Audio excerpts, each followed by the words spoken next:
Vijayawada Aster Ramesh ఆసుపత్రి వైద్యులు గుండె దెబ్బతిన్న వ్యక్తికి అరుదైన శస్త్రచికిత్స చేసి పునర్జన్మనిచ్చారు. తీవ్రమైన హైపర్ థైరాయిడ్తో గుండె దెబ్బతిన్న వ్యక్తిని వీనో ఆర్టీరియర్ ఎక్మో సాయంతో కాపాడారు. పశ్చిమ గోదావరి జిల్లా భీమవరానికి చెందిన యువకుడికి హైపర్ థైరాయిడ్ వల్ల కార్డియోజెనిక్ షాక్ వచ్చినట్లు నిర్ధారించారు. గుండెకు రక్త ప్రసరణ ఆగిపోవడంతో మెషిన్ సాయంతో రక్తాన్ని పంపింగ్ చేసి చికిత్స చేసినట్లు వైద్యులు తెలిపారు. ప్రస్తుతం రోగి కోలుకుంటున్నట్లు ఆస్టర్ రమేష్ ఆసుపత్రి managing director, chief cardiologist Pothineni Ramesh Babu చెప్పారు. చికిత్సను విజయవంతంగా పూర్తి చేసిన వైద్య బృందాన్ని అభినందించారు. సో ఈ పేషెంట్కి హైపర్ థైరాయిడిజంకి మందులు వాడుతూ ఉన్నారు. అంతకుముందు 1 సంవత్సరం నుంచో ఎంతో.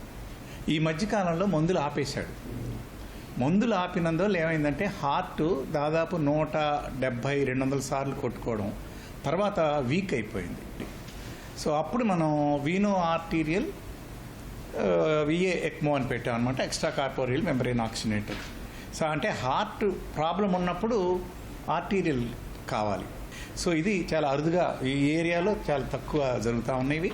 అంటే ఆల్మోస్ట్ 90% మేము హోప్ లేదనుకున్నది కొంచెం యంగ్ పేషెంట్ అని చెప్పి మ్యాక్సిమం ట్రై చేసాం. సో బయటకు వచ్చారు.